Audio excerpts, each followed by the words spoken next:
What's up guys, and welcome to a short little episode that we're going to do for the 240 here. We're going to be installing a Walbro 255 fuel pump. We're doing this because the 2JZ requires more fuel and this will provide that. From what I've read, this is quite easy, so what you're going to want to do first is pull back the carpet to get access to your fuel hanger panel here, and you're just going to undo all these screws. There's 6 in total, and you're just going to lift the cover right off.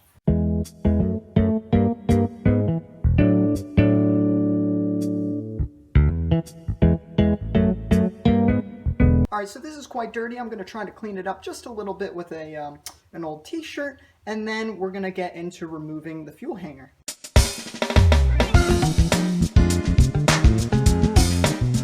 Another thing to remember before you do this is to open your fuel cap, and what this does is it relieves pressure inside the gas tank and it allows you to remove this without fuel going everywhere. It looks like there are 5 bolts that go around here that you're going to take off, as well as the 2 fuel lines, return and the feed, that are going to be removed from the hanger as well.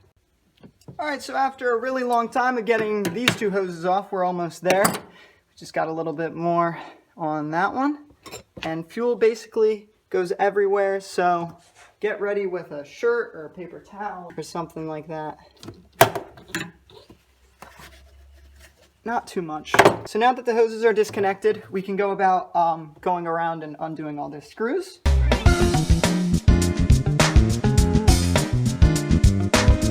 Alright, and now we're going to carefully lift out the fuel hanger here.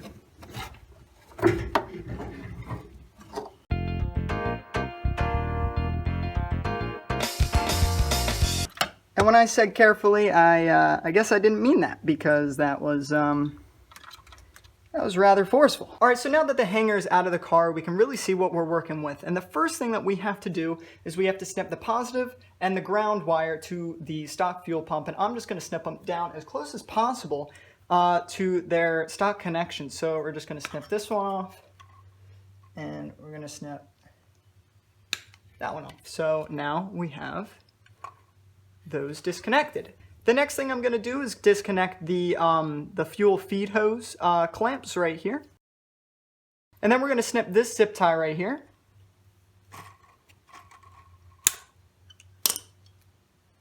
And we're going to try to get this, this fuel pump kind of wiggled off here. So we'll see what happens.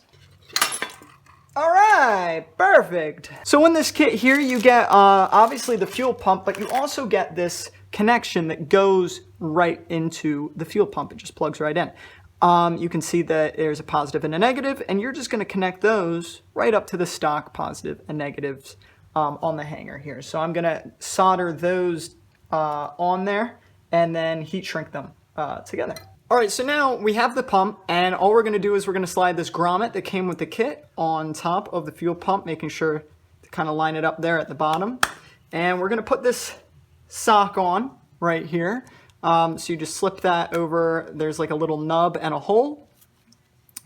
You slip that on, and then there's this little tiny retainer clip that's going to go on top of this little nub. It's very hard to see.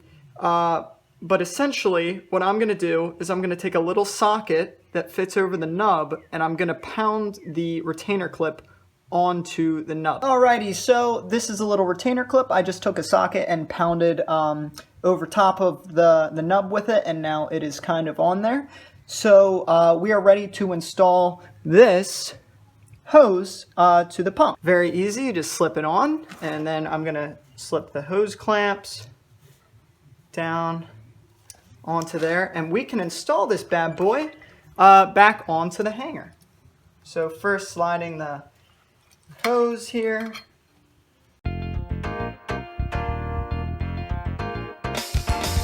There we go. So that was a bit tough, but that just slides right in there. So now I'm just going to tighten the clamps down here.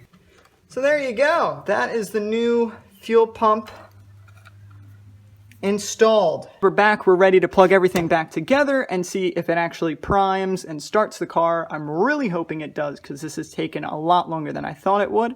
So I'm just going to connect this connector back up. I'm going to plug in the battery, and we are going to see if it primes. Alright guys, you're back right over top of the fuel pump here, and I'm going to go start the car. Well, I'm going to go turn on accessory to see if it primes. And If it does, we'll hear it. So let's cross our fingers.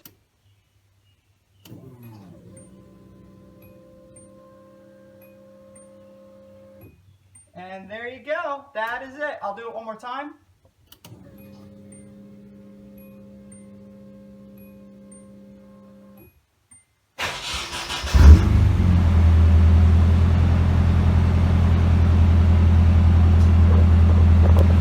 And that, my friends, is how you change your fuel pump. It only took 4 hours.